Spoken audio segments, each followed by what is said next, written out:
Hello, welcome to the Redmen TV. It's Transfer Insight time. I'm Paul Machin. Neil Jones of Goal.com joins me. Neil, welcome back. Thanks very much.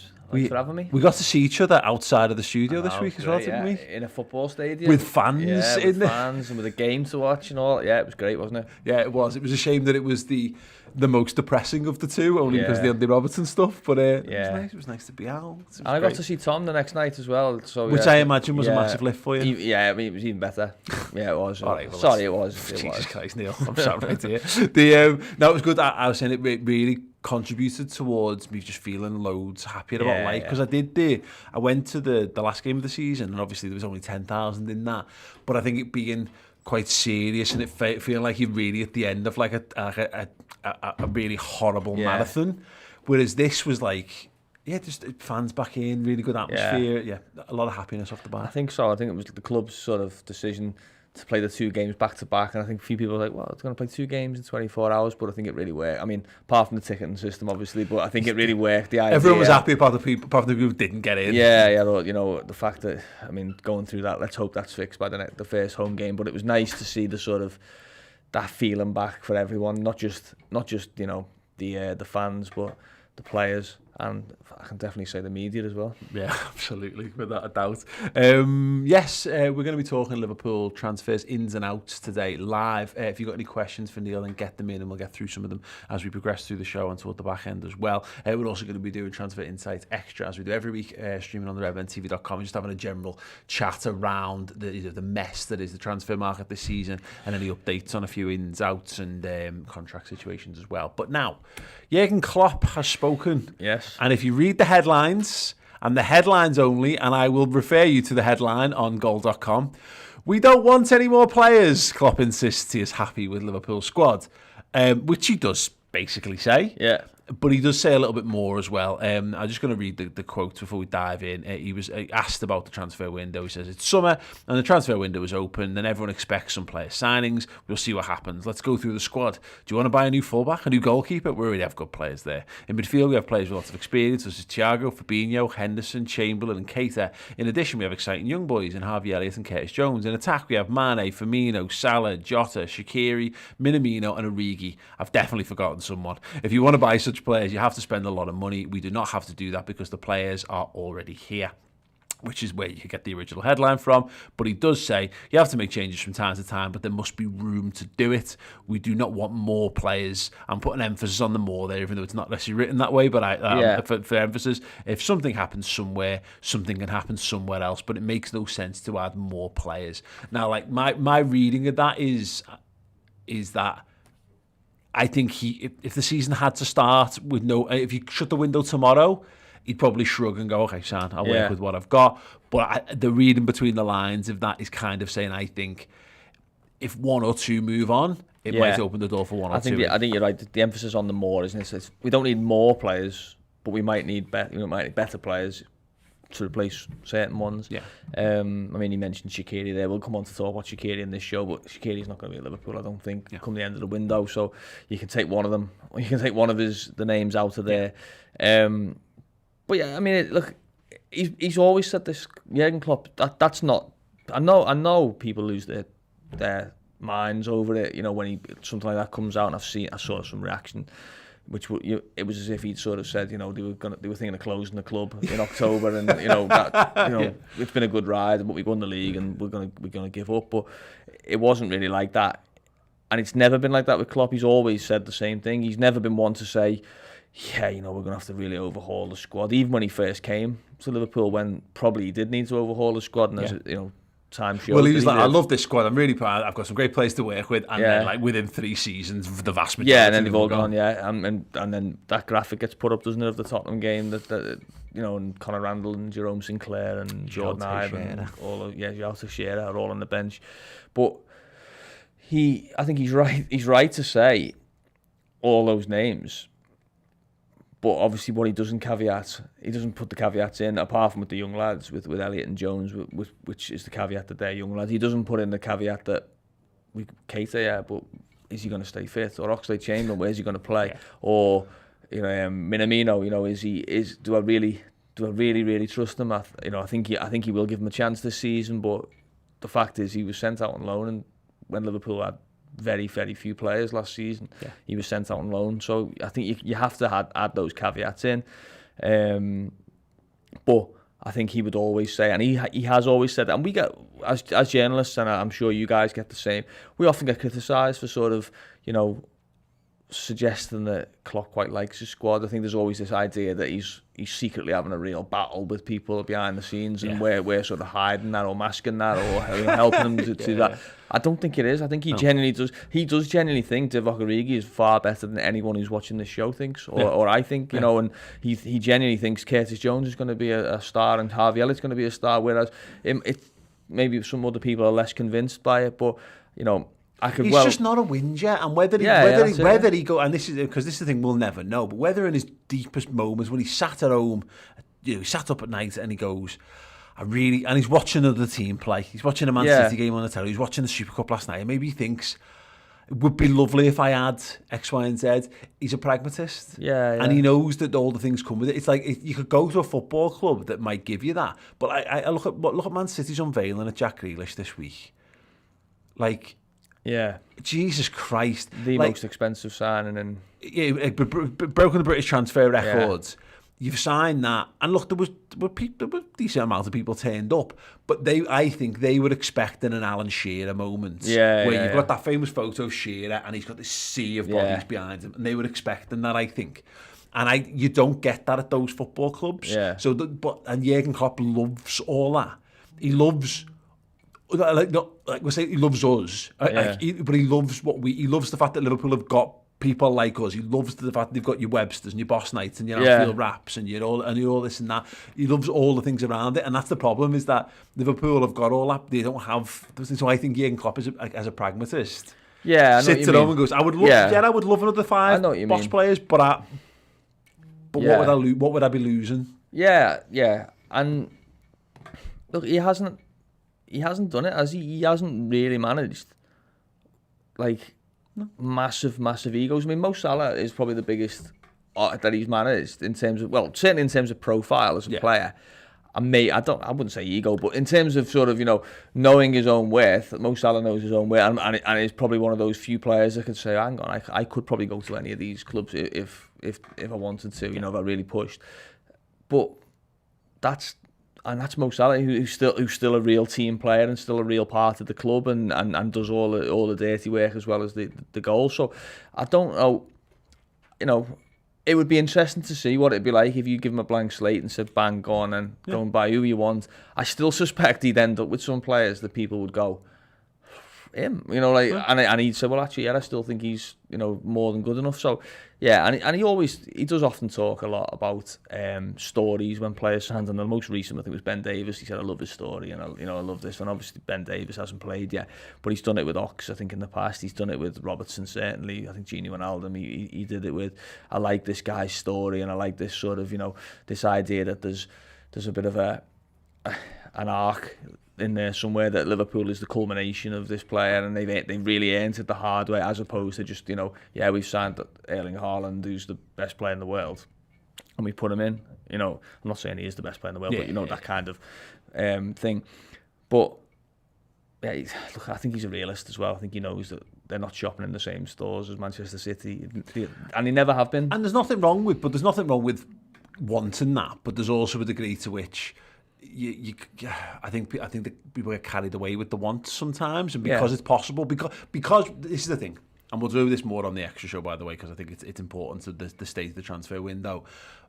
I think people see Man City spending 100 million and go, why can't Liverpool spend 100 million? And the reality is they've got a different checkbook, they've got a different ethos, they've got a different, they come from a different world to us, and that's shit in some ways. I keep going back to it. I mean, if Liverpool was signing someone this summer, I mean, let's just say anyone. Let's say Grealish. Liverpool were just going to sign Grealish, but the side to that was that Liverpool were letting go. So Keita was going to go, Mane was going to go, Minamino was going to go, and someone else, Jota, was going to go this summer, and they were going to sign Grealish and Kane. There would be understandable excitement about it, but there'd be a lot of people saying, Mane, and that's probably what's going to happen at City. They're probably going to sell Gabriel Jesus. They're probably going to sell Bernardo Silva. They're going to try and sell Riyad Mahrez, and they're good. They're really, really good players. And that's City, who have got, like you say, the checkbook, and that they still have to do that sort of balance. So for all that, I think City are doing well with them. City should be stronger, especially if they get Kane. They will be stronger. I actually don't think it's that damaging to Liverpool, City signing Jack Grealish, other than the prestige element to it. I actually don't think Liverpool are it's like one of them you go, oh, we've got to do something about this. We've got to react to City signing him. Yeah. I think it's just they're just refreshing their roster of all-star players. The problem Liverpool have got, of course, before we kind of move on to the Shaqiri stuff and whatever, is that you've got, it's all well and good. You know, we want more because we want to protect. Because you mentioned that, like Keita's injury proneness and Ox's injury proneness, and obviously protect the centre halves. We don't know what we're going to get out of that this season, etc., etc. But at the moment, we can't have any more players. Yeah, is the fundamental. That's what Klopp's saying, basically, isn't it? Yeah. We don't. It's not that we believe I can't fill the bench. It's not that he doesn't think he can improve, and doesn't think he can improve the players that we've got necessarily. Because again, we don't see it this way, and again, it's because the way that's been done by a number of clubs is making a bit of a mockery of this. Yeah. Is the buy first, sell later thing. Yeah. Is that for Jurgen? He doesn't deal with that. Yeah. So for him, he's got a board on his wall in his office that's got 25 spaces in it, and they're filled. Because he knows that's the maximum amount of players that he's allowed to have effectively. And I'm oversimplifying because, of course, under 21s you can do what you want with, etc., etc., and the homegrown quota thing. But that's the point where that's the squad that he's allowed to work with. And again, I mentioned it. The state of Ozil last season? Was it when he was still there? He wasn't even registered. Incredible. Liverpool are not going to have. There'll be a lot of players like that this season. Liverpool are not going to have. And not for someone, they are. Let's say people who might say it's tight, but frugal or clever with the money, whichever one you want to phrase it.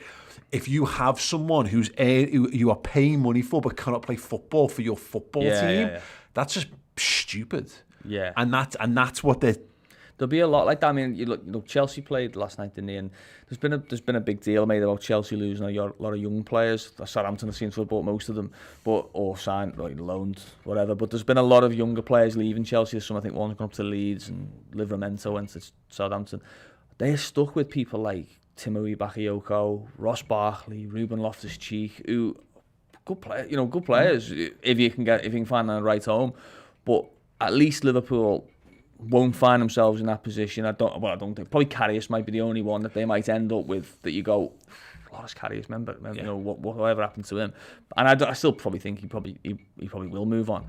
But you look last summer, they had to loan out Grujic and Wilson because they couldn't get rid of them. But even those players, they were that didn't feel like what a down what a downgrade that was. It actually felt like that was still quite a natural move anyway.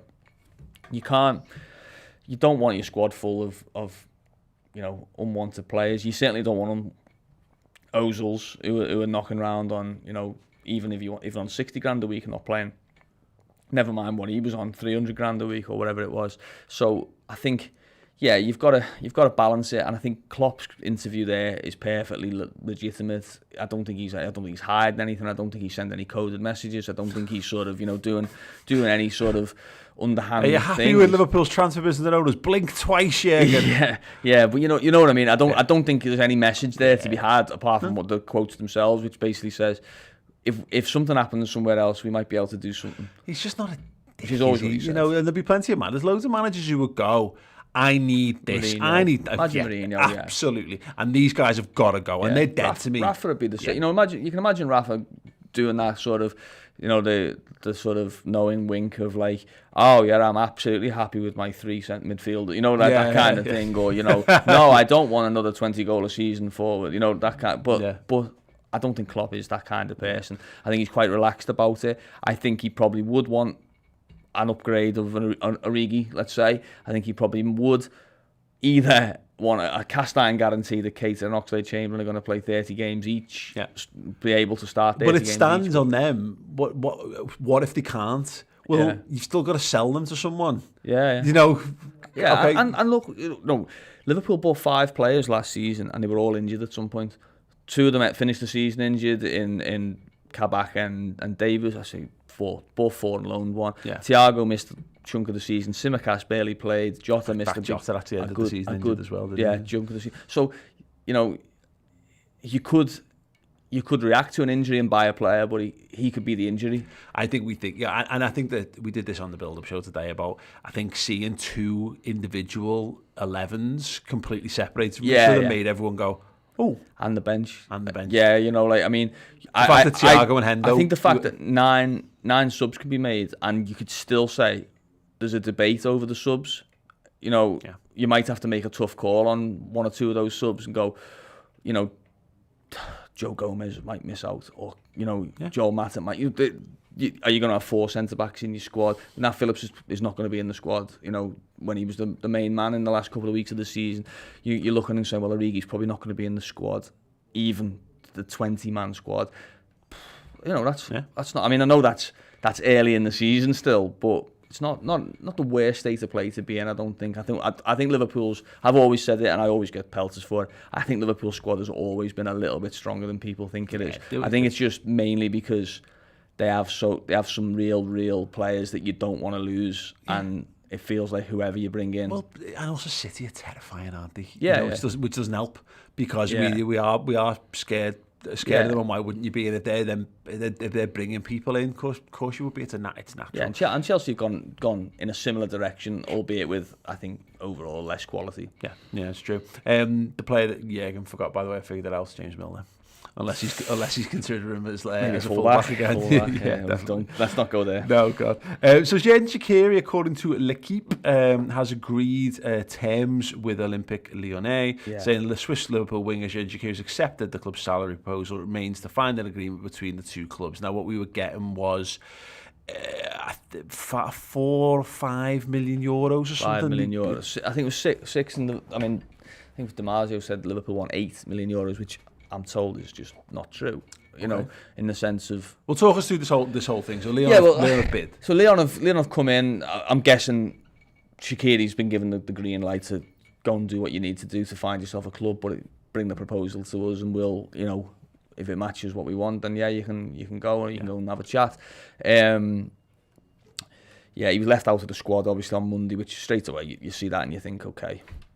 But it happened last year with the Arsenal League Cup game. He was left out of that, and everyone thought, oh, that's it, that's Shaqiri gone, and yet he didn't. Yeah. But I think that they were thinking, okay, you know, I wouldn't even say it's because his head wouldn't be right. I think it's just more, well, what's the point in playing him and you know, potentially scuppering his entire season, which is, you know, not unlikely to happen with Liverpool are concerned. You know, but Lyon have come in. There's interest elsewhere, but I think Lyon's financial package to Liverpool was, well, I spoke to someone about it who described it as ridiculous, as in a ridiculously low offer. It was basically £4 million, close to £4 million, which, if he was 35 and in his last year, I think that would still be probably on the skinny side for Shaqiri. Yeah. As much as he hasn't played much football, he was one of the standout players for Switzerland at the Euros. He's still in his late 20s. He's still got, you know, I would say some miles left in the tank. Yeah. And I think Liverpool would be looking for, I would say, more than, close to or more than £10 million. I mean, the original one was sort of about what they paid, about 13 million. Maybe they might have to accept a little bit of a dip on that because he might be more desperate to go than others. But I don't. Well, is that an issue? Do you think that way that does weaken Liverpool's hand a little bit? Possibly, and Klopp does. You know, Klopp and the club do like to sort of be fair with players who've done well for them. I know Shaqiri's not got the credit in the bank that maybe Lucas had in the past, or Martin Skrtel, or people like that who've left, or Lovren, where you go, come on, like, you know, we've squeezed every bit of juice out of these players here. Yeah. Let's be fair. Mignolet would be another one, I suppose. But I still think they would be fair over it, and maybe it would be one of those structured deals where you get the sort of, you know, the I don't know, 7 million plus 4 in add-ons and that kind of thing. They're just numbers plucked out of anywhere. Yeah. But I don't think he'd be going for close to 5 or 6 million euros. And nor should he, in my opinion. You know, we talk about having players around who don't play. Well, I don't think Shaqiri would be that. I think Shaqiri, if they did have to keep him around, which I don't think they will, I think he could still be a more than useful. I think he's one of them, and again, just to sort of what we're going to be talking about on the next show, but he's the kind of thing where if Liverpool had too many players, you'd be looking to get him for. I think you might get a Shaqiri and a Shaqiri profile players. There's going to be Shaqiri level players, I think, going for ridiculously low fees at some point in the coming weeks and this season certainly. But right now, the player wants to leave, but Liverpool don't. Yeah, go to Klopp's point. Jurgen Klopp would be more than happy to have Shaqiri for another season. 100%. No, he'll train well. No, he's not. He's a popular member of the squad. He's not someone who's sort of gonna, I don't want to put Ozil into that category, but Ozil's I got the impression he was quite an influential member of the Arsenal squad. So his mood would probably transmit to others. He'd certainly have people within the squad who maybe would feel he'd been treated harshly or whatever. I don't get the impression Shaqiri would be that type of person where you'd lose 2 or 3 players because the way you treated Shaqiri or because he wasn't happy. And he's shown as well, last season before, obviously the Champions League winning season, that he can come out of the cold out of nowhere and just produce the odd moments. It's always better that way in some regards. Yeah. I mean, that's probably his problem at Liverpool is I would always be tempted to have him on the bench because I think he can make a difference. It would be very hard for me to see a game where I'd start him. And that's a Swiss international who's got a good pedigree career, so I can see why he wouldn't want to settle for that. But it's a thing when you look at the Harvey Elliott thing, which I think he's a magnificent talent, and there's a chance that he might go on and have a better career than Shaqiri. You'd have to do a lot to do that. To be fair to him, but like that thing of pressure situation. You got a European Cup semi-final, final, and it's the 5th penalty. I think the Bukayo Saka situation in the Euros. And Harvey Elliott might have all the same technical attributes, but I'd be giving it to Shaqiri over Elliott because... Look. I mean, I'll give you a decent example. I mean, that was in the same week, actually, wasn't it? But the free kick at Newcastle when Origi scores the header in the season they don't win the league. Yeah. I don't think Harvey Elliott gets that this season. I don't think in the second to last game of the season... When you sort of 2-2 and you basically the putting title your entire season hopes on an 18-year-old. Yeah, and I think, but Shaqiri and you'd say, well, Shaqiri hadn't barely played. I know he played in the Barcelona game a few days previous, but you think, oh God, like I would be thinking, God, you haven't used me for 3-4 months, and now you want me to basically if I don't get this if I hit the first man with this free kick, it's like what is going on? And he puts it on someone. You can rely on his pedigree. So I think. I'm all that we're saying here, by the way, is basically to Lyon. Look, he's worth more. He's worth more than that. Dough, please, it's obvious. I don't even think it's sort of. Liverpool fans are great because, and all clubs fans are great, but Liverpool fans are great because they want the maximum sort of fee for Shaqiri. But come on, give us him for less. Don't be asking 40 million for this teenage whiz kid or whatever. Herein lies the beauty of Michael Edwards, really. Yeah, is that we are. Yeah, you've got to play it out like that. Yeah, of course. But I would definitely say in this instance, Shaqiri's being grossly undervalued, in my opinion. And I think Liverpool share the opinion. And I know Liverpool share. And he's not again. The problem is that I think our understanding of Liverpool squads doesn't change, but the quality of the squad does. So I think for a lot of us, you look at what the surplus requirements play. So I look at Xherdan Shaqiri and I look at Divock Origi, and I can think back to countless Liverpool squads over the years of players who who played the same amount of minutes as they will have done in the previous season or seasons, had a similar goal return over the seasons. But these lads are well better than them. I think about think about Andrei Voronin. Or there's tons Antonio Nunes back in the day. Although these lads who were just Joe Shelby. Yeah, exactly. They were there, but they weren't good enough. These lads are, and they're not that. And I'm amazed that there's not been more and higher bids. But it is the world we're in, I guess. But what do you reckon? Then this is just a matter of time. I think.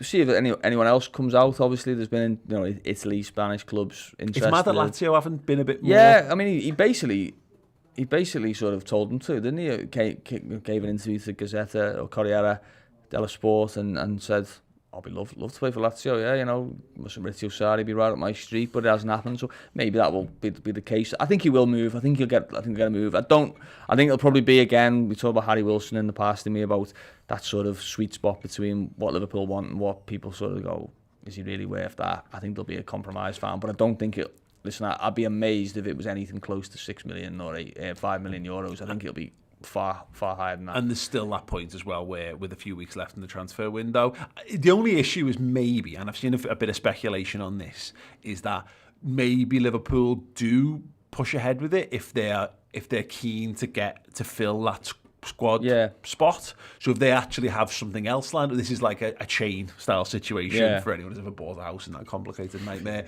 where they feel like they don't want to do, as we said, they want to do the business in the right way. So they want to get the spot first before they go and fill it. Is the only way where I can see them maybe. Possibly, I mean, again, but that depends on an awful lot of things in terms of, especially financially. You know, if Liverpool are paying a lot of money for someone, I'm not saying that they will or won't, but if they're, I still don't see them saying, let's just give Shaqiri away then. You know, I still think they'll look to and say, well, no, that's what he's worth. He's got a year left on his contract, and we've got an option to extend it, so he's effectively got 2 years left from Liverpool's selling point of view.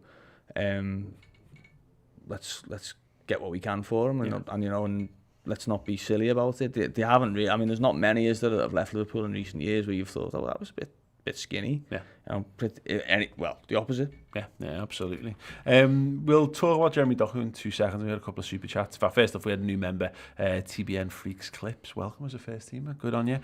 Tom E with the 449 says, going very FIFA career mode here, but 60 million plus Origi for Doku and Camavinga would be saucy to say the least. I mean, that is full FIFA career mode. FIFA career mode, yeah, that's Ren. That's Ren getting ripped apart, isn't it?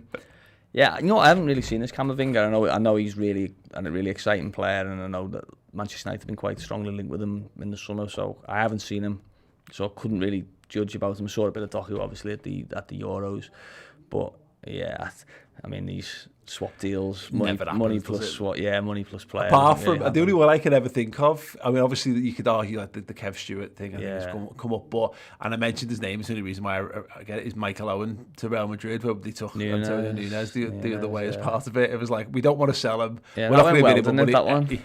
that went really well. Yeah, let's maybe not do that. Yeah, let's not do that. The detective with 150 Zars, don't know what that is, but that's great. Do we need a midfielder who can play the 6th position? Worried if we lose Hendo or Fabinho, we don't have depth there, as the other midfielders tend to play more advanced as opposed to holding. It's actually been an ongoing conversation we've had this summer, and I think it's been highlighted by pre-season that Milner's done it. Yeah.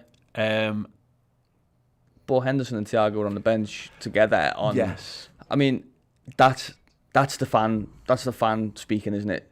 So what if we have 2 world-class holding midfielders? What if both of them get injured? That's the it's like, well, it's like saying, what if Tsimikas gets injured? Do we need another top-class left? But you can't have 3 fantastic specialist holding midfielders. Yeah. Thiago can play as the 6 if needed in a certain type of game.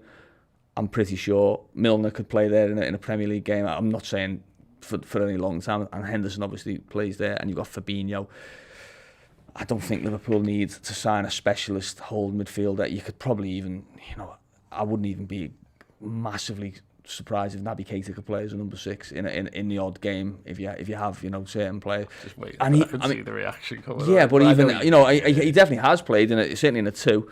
You've also, if you really look deeper, you've probably got Leighton Clarkson could probably come in and play as a 2. You've got you're not gonna have Fabinho plus Henderson plus Kante as the 3rd. Just in case one of them gets injured. You've got to draw the line somewhere and say, we're going to back A, that we're not going to be quite as unlucky as last season, and B, that we've got other players there who can go and do a little bit more, or we can just recalibrate the squad. But I think what it speaks to probably is Wijnaldum's absence, and the fact that he was such a chameleon, and in the sense that he could do a little bit of everything. I think that's what a lot of people have been talking about, why Liverpool might need a midfielder, because he plays so many games and because he plays so many different roles. I suppose you're right in that, and that's the tough thing, because we see Keita as a more offensive. Thiago didn't look brilliant in that when we saw him last season, but he wasn't up to speed. Of course the team was all over the place as well. To be fair, no, you're right. It's that thing, isn't it? I think it's whether that. I'd be interested to know if Liverpool did bring another midfielder in. Is it someone who can do that as well? So you know what I mean, because that's what you're covering with the Genie. Because let's be honest, Genie Wijnaldum wasn't a very good 6. He had some. Yeah, he wasn't. Man City. He wasn't PLO, was he? He wasn't PLO, or he wasn't, like I say, Kante or whatever. He was a decent player, smart footballer who can do it. And then I know what you're saying about Milner playing in there, and I've seen a lot of hand wringing about that. I actually think he did all right generally in there, in friendly matches. But yeah, I don't think Liverpool need to sign a defensive midfielder. Certainly. Okay, well, let's. We've got a couple of questions. We'll come to them in a minute, but let's do Jeremy Doku while we're here. Now, again, the Shaqiri stuff came from L'Equipe, which is, often when you have to, I go through these kind of shows and you go on a website and it goes, you have to translate it, and you get some great translations, but they're often because they're mad things. L'Equipe is a pretty legitimate sporting organisation. This one's coming from all over the place. This one's coming from Liverpool Offside, SB Nation, and then initially reported by Ball24, and then there's a Belgian journalist who does have a blue tick, so we'll go with that. But LFC Transfer Room, we're also talking about this. Jeremy Doku, confirmed by Sasha Tovaglieri, says, I can confirm Liverpool are targeting Doku and that if everything goes well, they will go further with Ren. They're already in touch with their sport agency regarding what they need to make space by selling players before making an offer. Yeah. On your understanding, anything on Doku at all? No, not the moment. I think he fits Liverpool. I think that's probably where a lot of these stories come from. And I'm not saying people are making it up. I'm saying that maybe there's an agent sort of saying, well, why wouldn't Liverpool want to sign at Jeremy Doku, or obviously a club like Rennes? I know Rennes are particularly well run for French, reputation, but I think there's an element of, well, Liverpool could obviously get a player out of Rennes. He's young, he plays in forward areas, he's quick, he's had a good Euros. Why wouldn't he? Why wouldn't Liverpool be looking at him? And I'm sure they have looked at him. I haven't. I don't believe that they're going any deeper than that at the moment. And I don't see it. I don't see it coming to pass before the end of the window. Although if it did, I would say he's right in the hitting zone for Liverpool in terms of profile type of player, potential. Probably wages, and the fee might be high, but the wages would probably offset that. So there's a lot that makes sense about it, but apart from the sort of reality of the situation, which I think Liverpool, well, as of this morning when I'd done some checks, weren't about to sign Jeremy Doku. Yeah, well, I love the way it's the phrasing and stuff. There's definitely a tone to how you write things if you want people to get really into it. Is to make it add all the elements there, all the elements. There's just enough of the truth in there. And And I look, it's not for me to sit here and sort of say, oh, he's bullshitting yet, or he's lying to you, or he's doing this, whatever.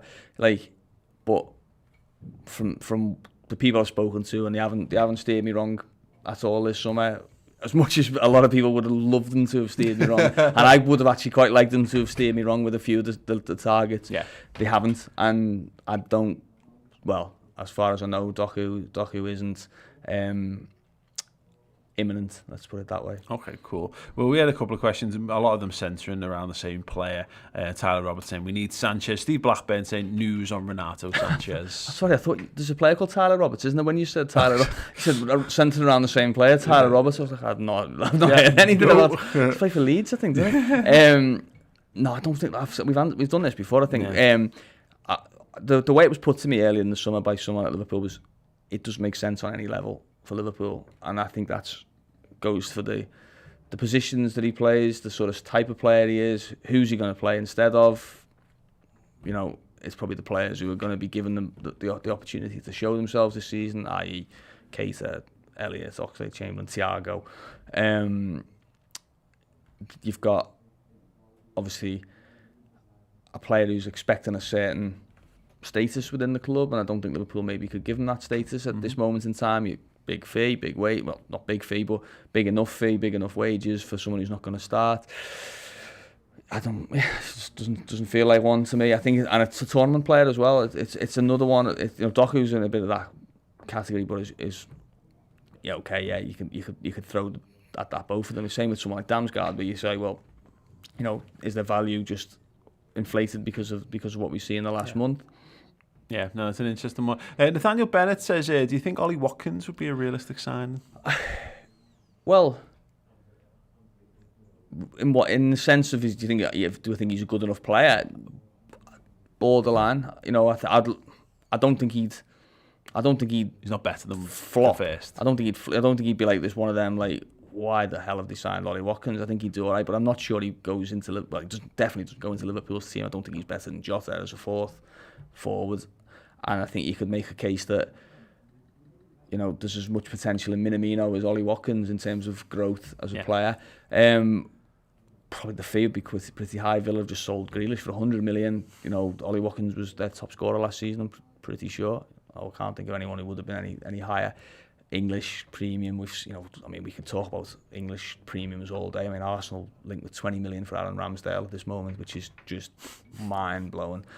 But I think Ollie Watkins would be at least double that, probably. They've just signed Ings, which I suppose leads people to think that, but I think they'll just move him into a wider position. They've got Leon Bailey, haven't they, from Leverkusen. Buendia probably playing the Grealish areas.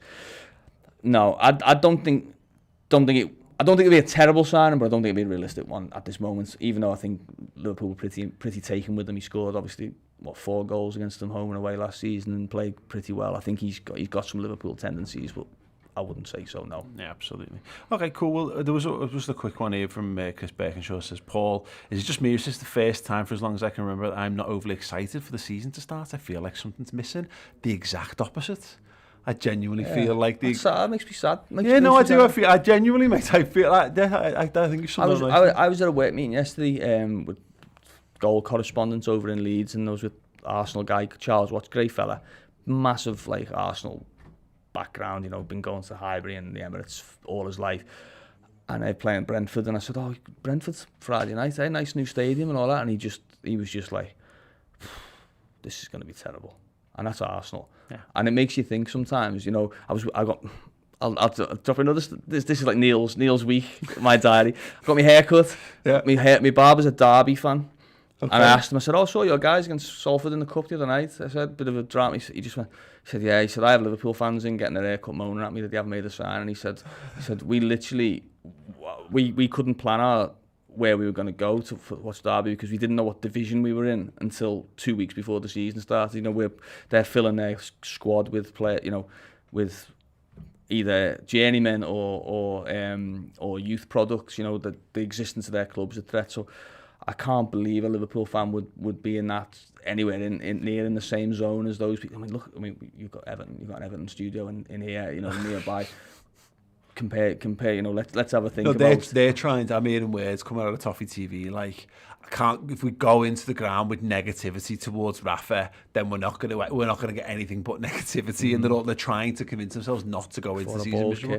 Just to Chris's point, just to Chris's point, no, mate. I think that might just be that you need a big hug off someone. Yeah, I get that a lot. By the way, that's cool. Go and find someone. We'll see him at 8 o'clock on Saturday, and I'm pretty sure he'll be in a much better mood. I'd certainly hope so. But no, honestly, I genuinely feel like the exact opposite. I felt I had an entire season of things missing. And now it feels like they're all back.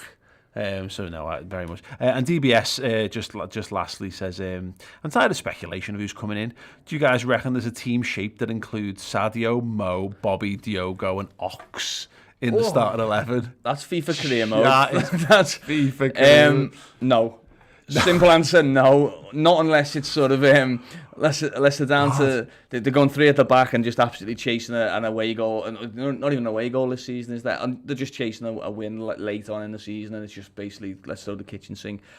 No, I think there's an argument to be made for the 4, and that might include Ox, it might include Jota, it might include, but the 5 would be, well, it would be heavy metal football, I think, is the way we describe that. That might be a bit more. Yeah, I would feel sorry I'd feel sorry for the 6th of the other midfield. Fabinho there just sort of trying to hold back the tides on his own. That's got very short. That's a very short lifespan. That isn't. That actually is what. And either that's. I know you've never been not as big a footy manager, Chapman thing, but that's like you go all out and then you get your goal and then you go, oh God, what do I do now? And I've got too many attacking players on the pitch. Jeez.